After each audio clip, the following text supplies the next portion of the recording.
Muy buenos días y bienvenidos sean todos y todas a este su programa de Signos Vitales, tu podcast de salud. Estamos transmitiendo como todos los sábados desde las facilidades de Webnéticos Internet Studio aquí en Guaynabo, Puerto Rico. Hoy sábado 15 de octubre del 2022. Mi nombre es Iván Rodríguez.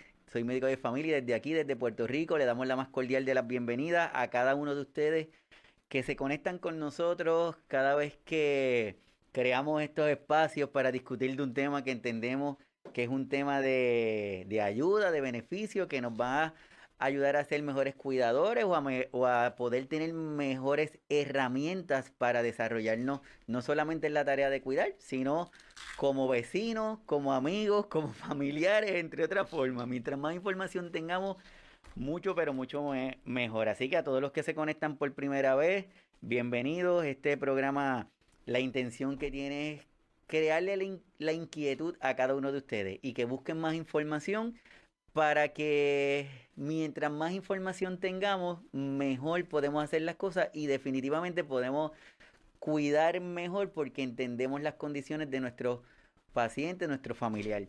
Y hoy tenemos un tema que está mega espectacular. Se llama los roles alrededor de las demencias. Y para eso tenemos una super invitada de lujo que va a estar con nosotros directamente desde México. Y ella es nuestra psicogerontóloga Tania Galvez Álvarez. Bienvenida, Tania. Muy buenos días, qué gusto estar aquí con ustedes. No, no, no, el gusto es para nosotros definitivamente que hayas sacado de tu tiempo, sé que te mantienes súper activa en diferentes actividades, en diferentes foros y de verdad para mí es un placer. Y como siempre decimos, que nuestros colaboradores se convierten en nuestros amigos, así que eres ya una de nuestras amigas.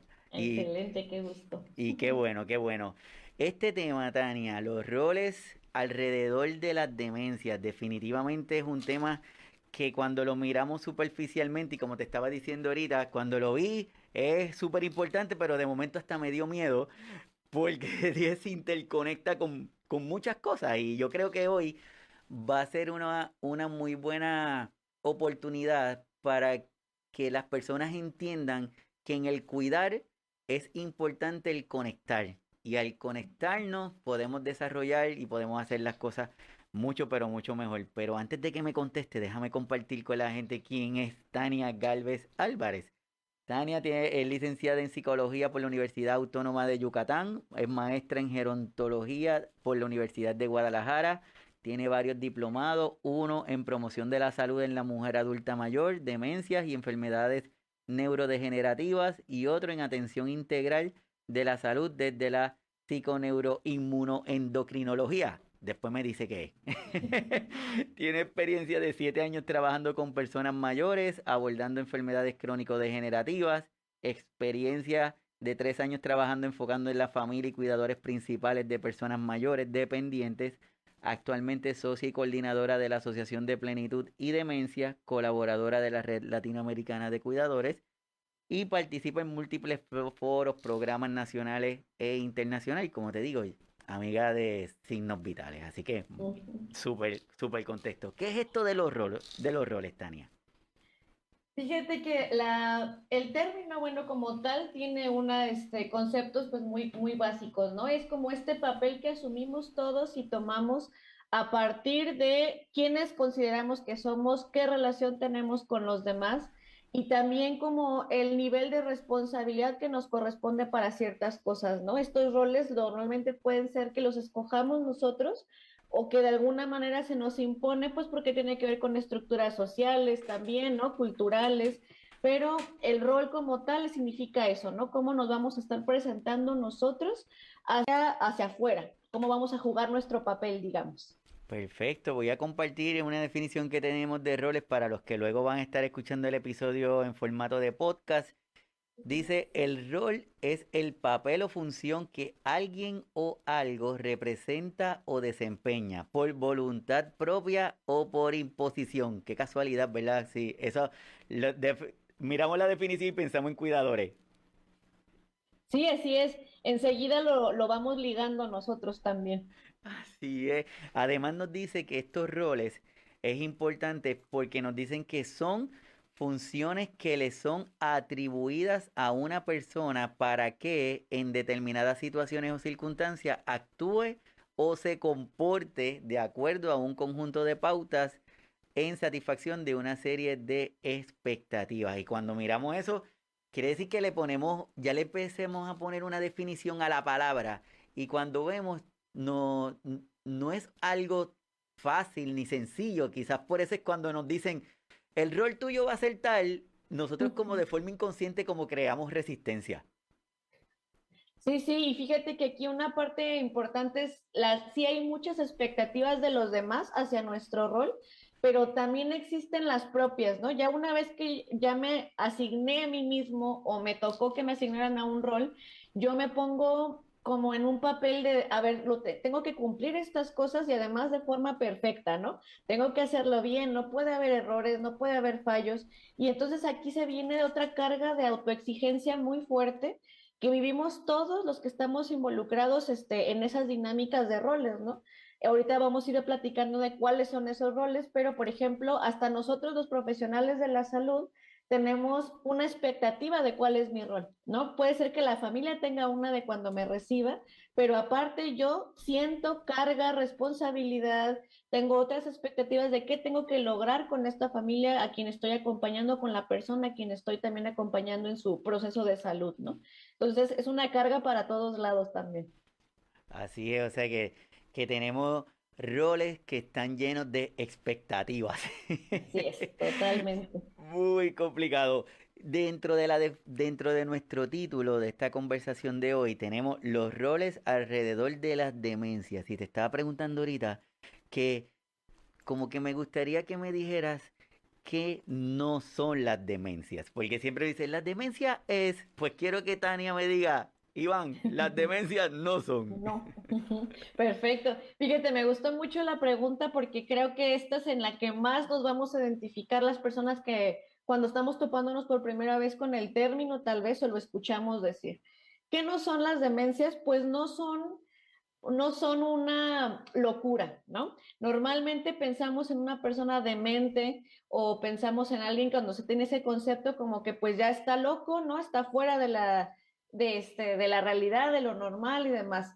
Y esta creencia pues tiene mucho que ver de dónde surge la palabra también, ¿no? Y los miedos que la sociedad tenemos a la gente que se sale de lo común o de lo esperado, ¿no? De estas exigencias que decíamos.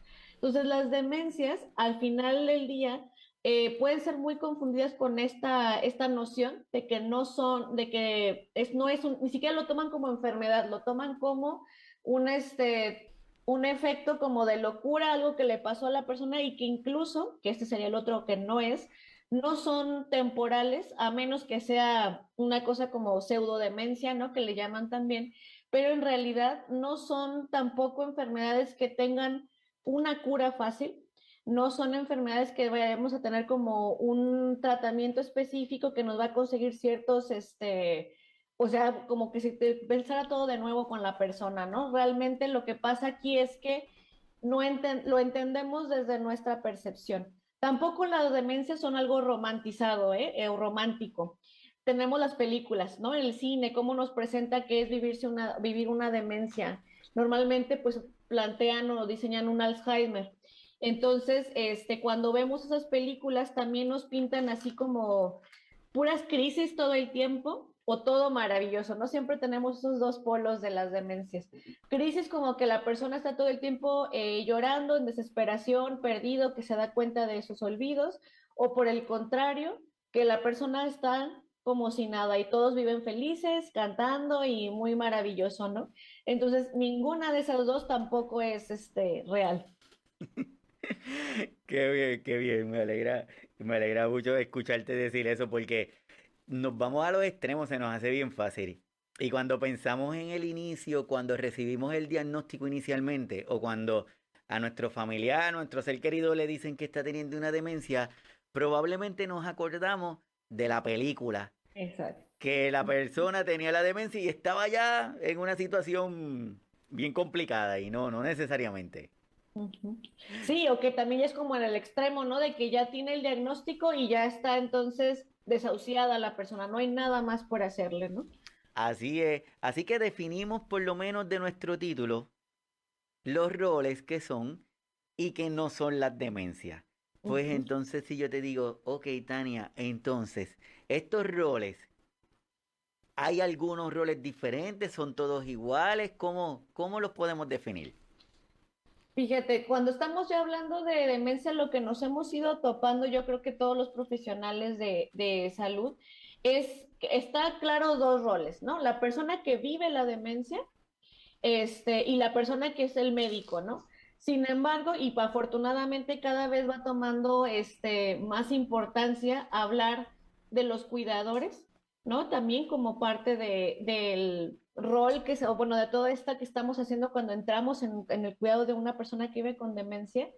Y cuando empezamos a notar eso, tenemos que ir ampliando, porque el cuidador puede ser el cuidador principal, ¿no? Quien es a quien le vamos a preguntar o quien tiene la mayor información de la persona y su salud, pero dentro de ese rol de cuidados está la familia, que aunque exista un cuidador primario, tenemos que encuadrar a la persona en su contexto, o sea, con quién vive, con quién convive, ¿no? De quién hablan.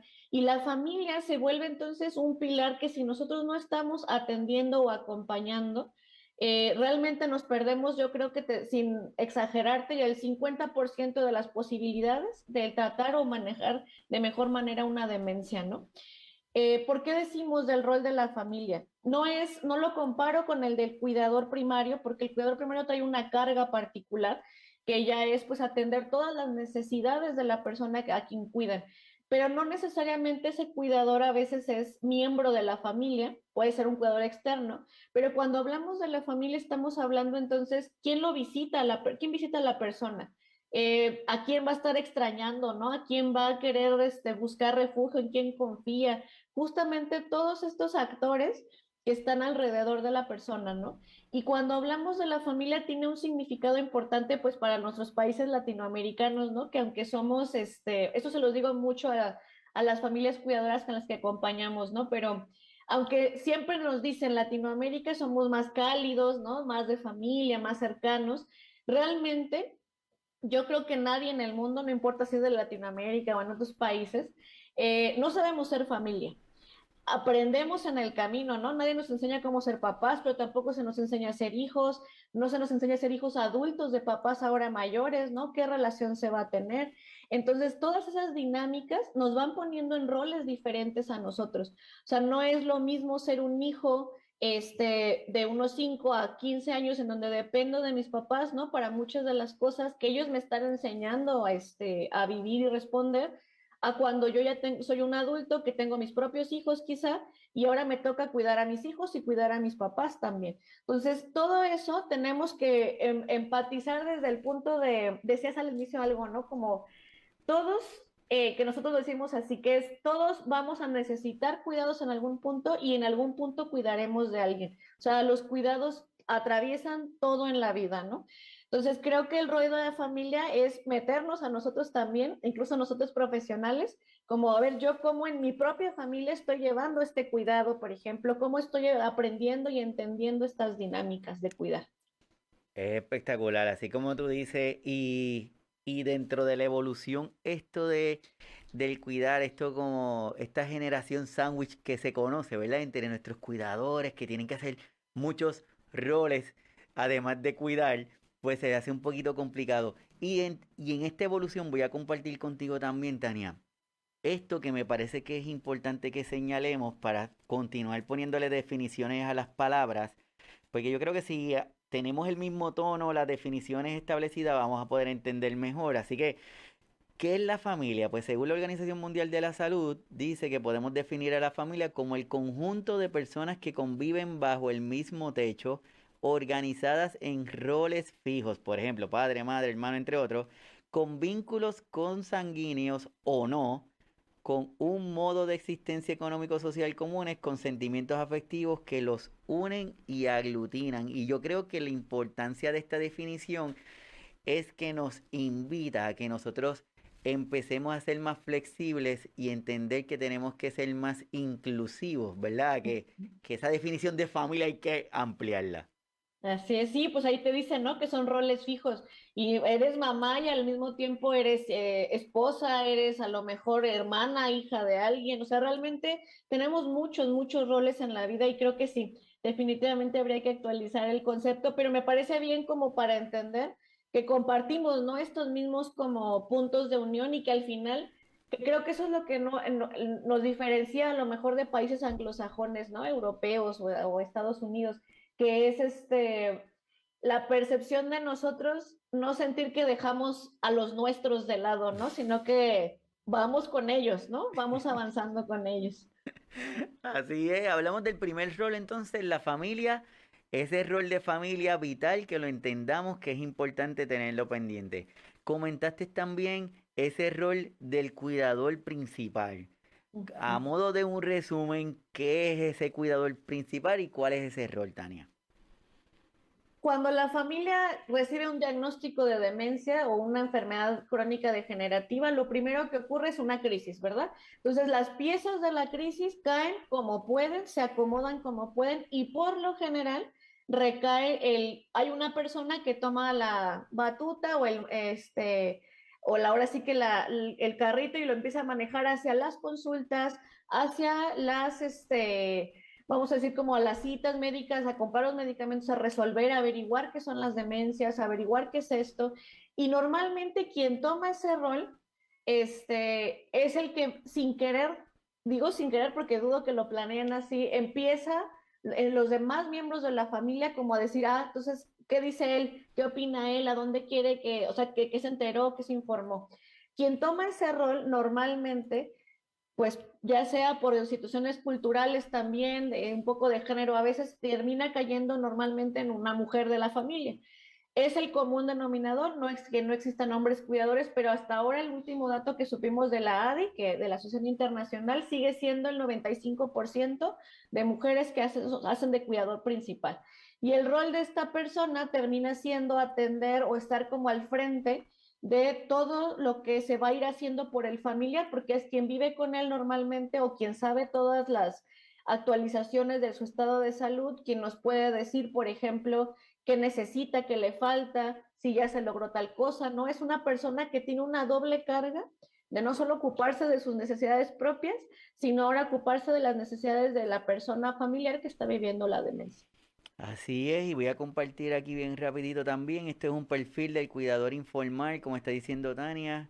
Eso es compartido con algunos datos de perfil de cuidadores en México, pero cuando lo leemos y vemos el detalle, es como que lo estamos replicando en cada uno de nuestros países. En el chat tenemos personas que están en Argentina, de Colombia, de Sudamérica. Y cuando lo leemos, pues tenemos esa idea de que se replica, lo que cambia es algunas cositas, pero esa esencia es la que se mantiene. Así que tenemos estos roles, tenemos el rol de la familia, tenemos el rol de nuestros cuidadores principales, que es, como tú dices, la persona que vamos a preguntarle, oye María, ¿cómo está doña? Hizo, dejó de hacer, le diste la pastilla, no le diste Ujú. la pastilla y es la que nos va a ayudar. Hay otro rol también que son el rol, como estabas comentando ahorita, de los profesionales. Ese rol profesional que tiene que ir evolucionando en el cuidado.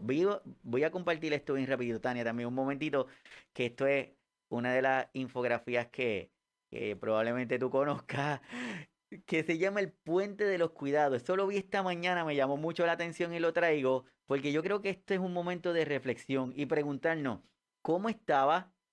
¿Cuánto he aprendido?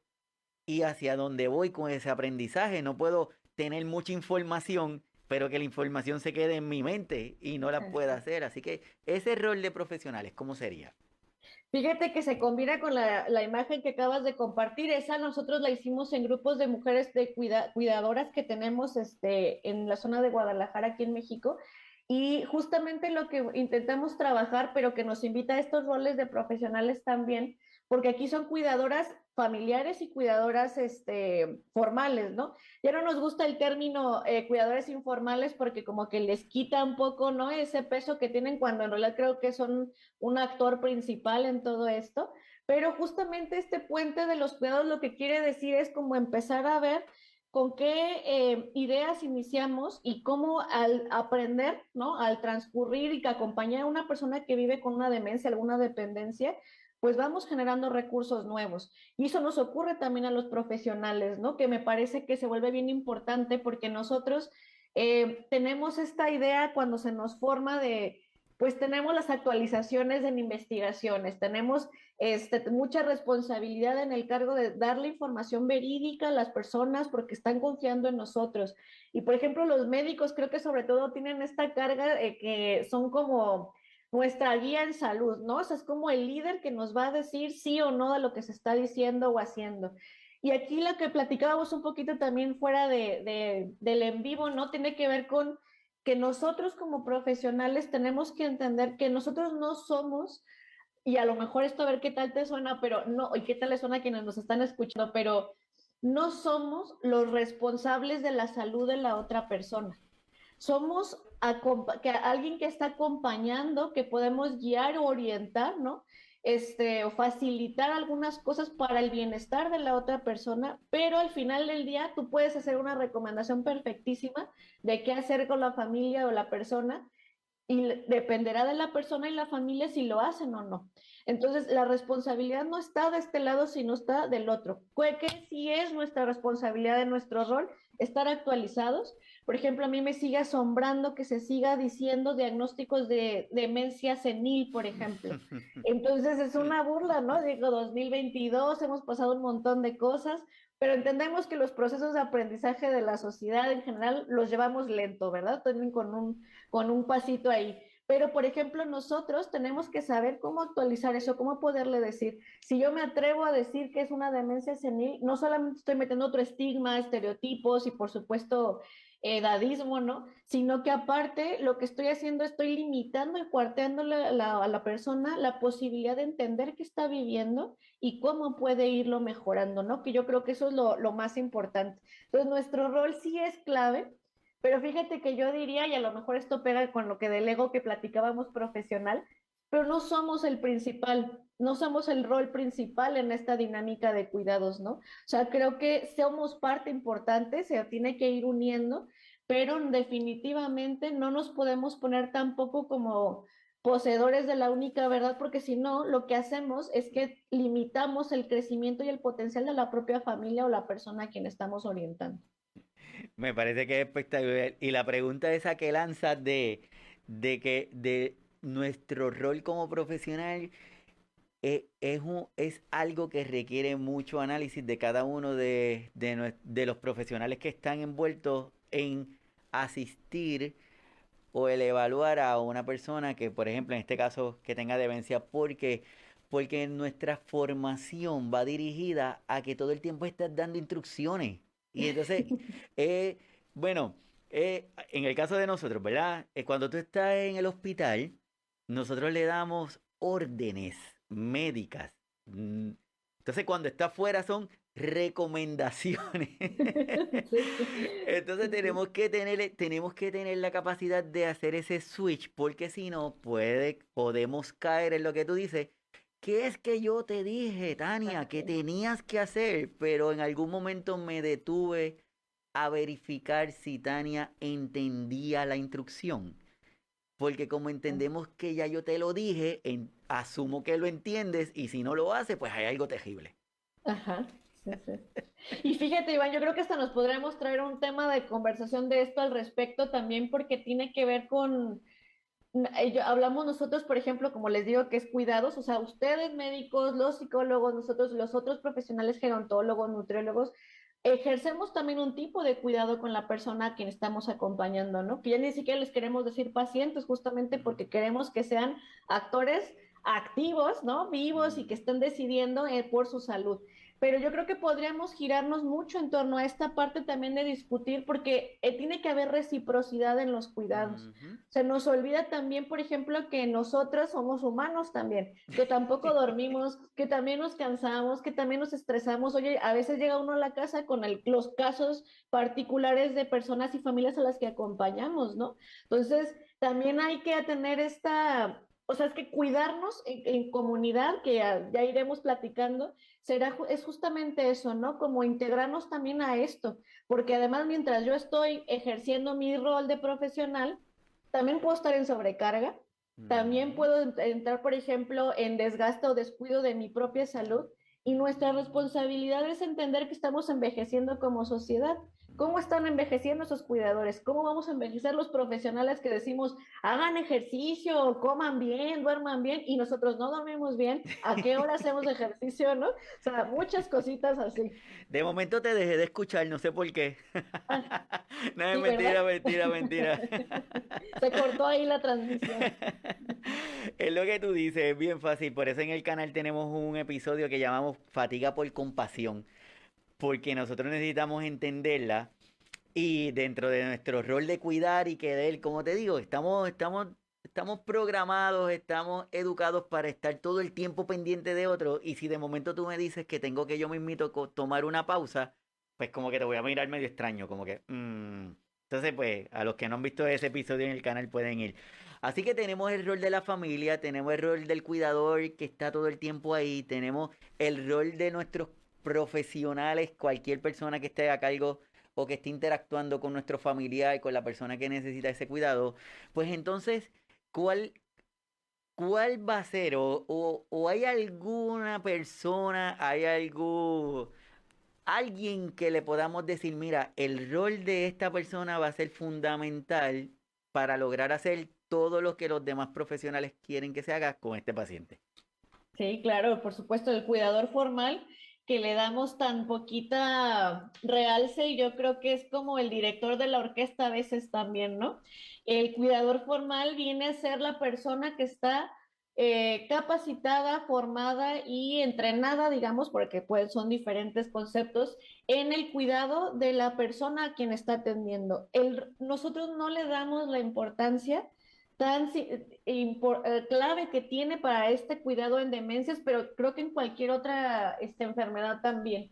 Cuando hablamos de un cuidador formal, es quien va a estar al tanto, o sea, él nos comunica y nos une a todos los otros roles, porque aunque está directamente con la persona, tiene esta forma de sensibilizarse a qué está necesitando, a ver incluso la dinámica familiar, su mismo entorno, empieza a darnos información tan importante. Por ejemplo, ahora en la pandemia veíamos mucho cuando los cuidadores formales nos contactaban, les decía, no, a ver, pues teníamos videollamadas, entonces veíamos el espacio. ¿Sabes qué? No está abriendo las cortinas, pues todo está así como muy cerrado, hay que hacer eso. O sea, cosas que a lo mejor no parecen relacionadas a la cuestión de enfermedad, ¿no? Pero que abonan a la salud y al bienestar de la persona. Entonces el cuidador formal está hasta mal pagado, todavía no es una figura que tengamos nosotros como bien definida y yo creo que tendría que ser hasta ya una cuestión, bueno, bueno, me meto aquí como en conflictos, pero sabes que yo pienso que es hasta una cuestión de política pública que Ujú. debería de ser accesible para que todos pudiéramos contar con un cuidador que claramente esté bien pagado y que si yo no puedo pagarlo, pues pueda también subsidiarse de alguna manera, ¿no? Porque es el que salva a la familia, es el que nos complementa a nosotros profesionales para que lo que se está ejecutando y es quien está acompañando a la propia persona. Entonces también al final de cuentas creo yo que ese rol es así que la cerecita del pastel, ¿no? Si no se tiene. Estoy completamente de acuerdo contigo y a través de también las ideas, los mitos que se han puesto, que cuentan, no, Tania, es que eso soy chévere, pero es que es caro, pero es que mira, no puedo, es que no consigo, es que no sé. Y tal vez lo que tú has recomendado, que es, si nosotros nos detenemos, si pensamos, si analizamos, si conocemos cuál verdaderamente es la necesidad, porque tal vez la necesidad que tiene la familia sea identificar un cuidador durante la mañana, no tiene que ser todo el día, o tal vez Exacto. sea durante la tarde, pero si no nos sentamos y lo analizamos, pues no vamos a poder definirlo. Y es que además es como platicamos hace un ratito, nos vamos al extremo, ¿no? Es o todo el tiempo que está el cuidador formal o nada. O sea, no entendemos estos tintes medios que yo creo que, fíjate que la demencia es una maestra, ¿no? Muy importante para esto y entenderlo, nuestros propios límites también y estas exigencias que decíamos, porque me pongo en estas dinámicas de buscar a alguien que cuide. Nosotros, por ejemplo, en nuestros programas de cuidadores, que son como formaciones para ellos, les enseñamos a las familias a cómo elegir un cuidador, porque es tan importante ese rol que estás eligiendo, ¿no? O sea, que tiene que ser alguien, por supuesto hay muchos miedos, que si les van a hacer daño, que si los van a violentar, miedos reales. barreras reales, ¿no? Por supuesto que si el gasto y demás, pero cuando empezamos como a concentrarnos en todo lo que nos impide conseguir una cosa, que nos es más fácil siempre saltar a lo, no lo puedo hacer por tal, los pretextos, vamos a decir, ¿no? Nos damos cuenta que nos estamos cerrando a oportunidades que pueden ser mixtas, que pueden ser más cortitas, por ejemplo, y empezar a entender que hay otras posibilidades que a lo mejor siguen siendo inaccesibles para todos, porque claramente hay una cuestión que sabemos que hay privilegios también en la salud, ¿verdad? Entonces, sabemos que no toda la gente lo puede costear, pero en esa creatividad que los humanos somos capaces de tener, creo que podemos generar nuevos recursos y formas de, bueno, no puedo esto como lo ideal sería, pero ¿qué sí puedo, no? O sea, ¿qué pudiera conseguir? Sí, sí, sí. Es pensar en el cómo sí podemos y no ver de los negativos, el por qué no, sino tal vez el por qué sí. Exacto. Y Ujú. yo, ya que estamos hablando de este tema, Tania, quiero reconocer a la Red Latinoamericana de Cuidadores que tú muy bien conoces, yo conozco, que hacen un trabajo inmenso ayudando, apoyando, educando, creando personas dentro de esta gran necesidad que tenemos de crear estos cuidadores y estas personas que tengan ese conocimiento, que aparte de tener el corazón, que tengan el conocimiento, Sí. que puedan convertirse en ese director de la orquesta, como tú estabas diciendo. Tenemos todo el mundo, pero necesitamos ese director de la orquesta. Así que reconocemos a la Red Latinoamericana de Cuidadores, a Juan Carlos, que siempre está con nosotros, de verdad, súper reconocido el trabajo que hacen. Así que, Y además Tania, nos une. no, une seguro. Tenemos hoy, te queremos sacar el jugo como decimos acá en Puerto Rico. Y, y ya tenemos estas cuatro áreas, estos cuatro roles del cuidado que yo creo que son esenciales. Pero tal vez alguien de los que está con nosotros compartiendo en el chat nos puede decir, pues ajá, pero ¿y cómo podemos ayudar entonces? Ya sé los roles, pero ¿cómo podemos ayudar? ¿Qué le podías decir? Fíjate que aquí dependerá desde qué rol nos estamos viendo, pero yo les digo, no, les invito siempre como a meternos dentro del problema, ¿no? Siempre hago este comentario como no sacarnos de la dinámica que estamos hablando. Si yo estoy viendo a alguien, a lo mejor yo ahorita no estoy cuidando a nadie incluso, pero estoy viendo, conozco alguna familia que sí está pasando por esto. Creo que una de las principales cosas es que necesitamos hablar de lo que estamos viviendo. Sé que va a sonar muy psicóloga, pero el poder de las palabras es asombroso realmente y creo yo que sí tiene una clave de podernos desahogar y permitirnos decir lo que tampoco nos gusta de lo que estamos viviendo, ¿no? Por ejemplo, algo que compartíamos, que con Juan Carlos hemos platicado mucho desde la red latinoamericana de cuidadores, es el derecho a yo poderme quejar también y decir, sí, sí, cuido con amor, amo a mi familiar, pero eso no significa que no me pueda sentir frustrado, harto, sentir hasta asco, desagrado algunas cosas del cuidado, porque no es mágico ni bonito todo.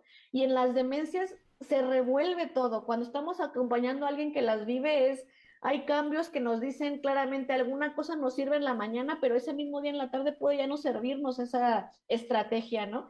Entonces, hay muchos cambios y yo creo que lo primero es poder tener la apertura, no juzgar a alguien que está cuidando, porque la sobrecarga que todos la hemos experimentado en algún momento, nos lleva a actuar de formas que quizá notamos como o calificamos como malas, o obviamente no estamos diciendo que se justifiquen violencias ni ninguna otra de esos tipos de acciones, pero por ejemplo, yo en sobrecarga le puedo decir a mi familia que se está queriendo salir de la casa porque en las demencias esto es algo muy común, que no reconocen en dónde están, y yo le voy y le grito, no, quédate, esta es tu casa, cálmate, ¿no? Por ejemplo. Y aquí nos vamos sobre la persona que le está gritando. Pero luego no, hay que pensar, ¿no? A ver, ¿qué estaba pasando con la persona? Oye, se está queriendo escapar, se me puede perder, ¿qué puedo hacer? O sea, todo esto requerimos como con mucha empatía y apertura de cada vez más hablar que no tienen que ser bonitos y mágicos los cuidados. O sea, que tenemos el derecho a hablar de esta parte negativa también, de la sobrecarga y lo que nos implica. Y yo creo que esa sería una principal forma de cómo podemos ayudar, prestar atención, porque al final, pues ya ves que la probabilidad de que tengamos una demencia a las demás personas es bien alta, cada vez va aumentando también. Y con el COVID, ahora que nosotros traemos el pánico de la ola, pero que viene de deterioro cognitivo, está imposible también, ¿no? O sea, tenemos que contemplarnos dentro de esa misma posibilidad y cómo queremos ser cuidados también nosotros. Perfecto, debemos cada uno de nosotros ser parte de la solución. Ya nuestros cuidadores y la persona que está todo el tiempo ahí ya tiene suficientes situaciones para nosotros llegar y añadirle una más. Como decía, añadirle otra piedrita a a la carretilla. Así que podemos colaborar y podemos ayudar con cada uno de ellos. Hay una idea que tú tienes, hay una idea que estás promoviendo que me encanta desde que la escuché y quiero unirme a ti y me gustaría que nos ayudaras a entender esto de los cuidados comunitarios. Fíjate que esta noción viene, no es un término que yo acuñé, pero sí creo que me lo traje al área de la salud porque empezaba a ver la necesidad y la desesperación de esto que les digo, de sentir como, oye, pero yo no puedo pagar eso, no tengo estas posibilidades, ¿qué puedo hacer? Y esto se nos fue ocurriendo trabajar en los grupos con cuidadoras porque empezábamos a ver, y te decía y te platicaba, ¿no? Que en febrero tuvimos un foro nacional de mujeres cuidadoras, porque era específica de mujeres, pero se integraron personas, hombres, incluso también de otras partes de Latinoamérica, ¿no? Y entonces nos parecía poderoso entender cómo en todos lados estamos experimentando las mismas cosas. Y desde la red latinoamericana siempre me gusta mucho esto que dicen ahí ellos, ¿no? Que es tenemos que empezar a generar recursos y estrategias desde nuestra cultura y no estarlas tomando de Europa, de otros países que tienen una connotación diferente, ¿no? ¿Qué podemos crear nosotros? Este concepto de los cuidados comunitarios es regresar a este entendimiento de nosotros formamos parte de una comunidad en donde nuestros abuelos, nuestros papás, y cada vez más es más difícil en la actualidad, se llevaban también con el de la tiendita, con el vecino, con el que los de la cuadra, que se iban a la iglesia, que veían como todas estas interacciones que habían en la sola colonia, ¿no? En un espacio chiquito de casas. Pero había tanta interacción que los hijos salían y jugaban también, ¿no? Por ejemplo, eso a mí ya no me tocó porque ya no nos dejaban salir así. Pero ese tipo de cosas, por ejemplo, creo yo que eran muy valiosas justo porque permitirían, si imaginamos a una persona que vive con demencia y se desorienta, que se sale de su casa, pero todos en la colonia lo conocen, saben dónde viven, saben el teléfono de la hija o hijo cuidador principal, saben todo, hasta lo pueden invitar a tomar un café, ¿no? Por ejemplo, y decirle, ah, espérese, si quiere aquí podemos esperar a su hija. Entonces, esto, por ejemplo, es empezar a regresarnos a nosotros de, no estoy yo sola como isla en mi casa, viendo cómo atiendo a mi familiar que tiene una demencia, ¿no? Sino soy parte de un sistema, de una comunidad, de un pueblo, ¿no? De un estado que al final puede responder de otras maneras. Empezarnos a conocer, yo creo que eso sería un punto. Pero fíjate que nosotros la propuesta que traíamos es, oye, yo no puedo contratar sola a un cuidador, por ejemplo, pero sé que tengo dos conocidas más, por ejemplo, que su familiar está más o menos en la misma situación.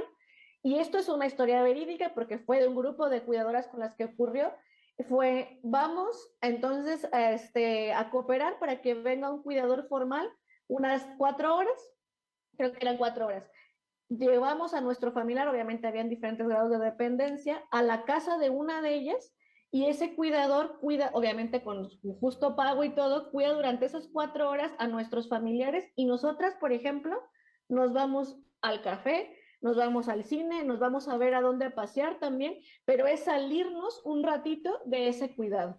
Esa es una que fue muy bonita y muy idónea, pero si no la otra es, se reunieron con los propios familiares a quienes cuidaban, por ejemplo. Entonces, eso también se me hacía muy bonito porque fue así podemos, estamos cuidando, estamos atendiendo a nuestro familiar, pero hay alguien conmigo, con el que puedo platicar, con el que podemos reírnos de algo, ¿no? Entonces, la sobrecarga disminuye, la cantidad de gasto también puede ser una reducción importante porque estamos compartiéndolo entre otras personas, pero aparte nos damos luego cuenta que en la misma calle donde yo vivo, en el mismo edificio donde yo vivo, hay más gente así. Entonces empiezo a sentirme parte de y empezar a generar estas nuevas estrategias que creo que se tienen que ir fortaleciendo y también llenando pues de más creatividad porque pues no las tenemos del todo resueltas, ¿verdad? Pero se puede a partir de ahí.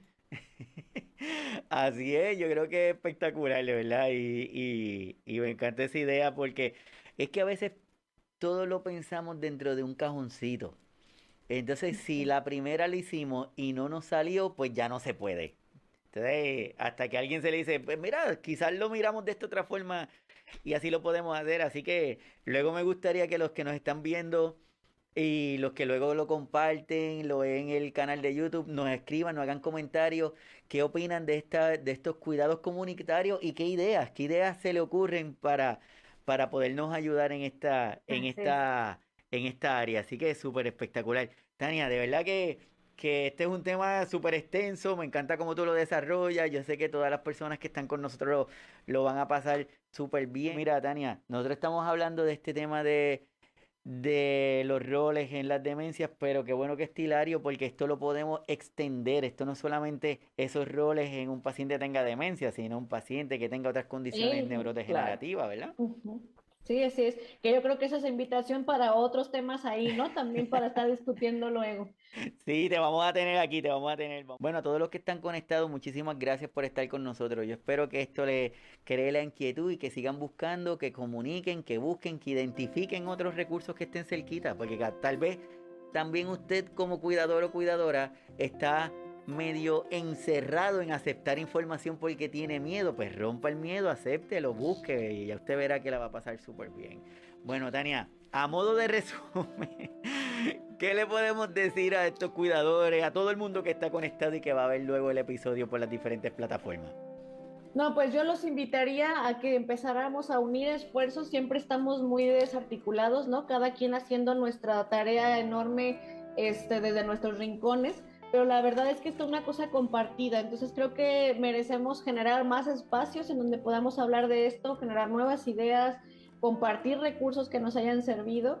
Y definitivamente que aunque se sienta algo abrumador, porque es algo que nos llega de pronto, ¿no? A las familias y a los cuidadores, pues siempre hay oportunidades que podemos crear y sobre todo en la parte de comunidad.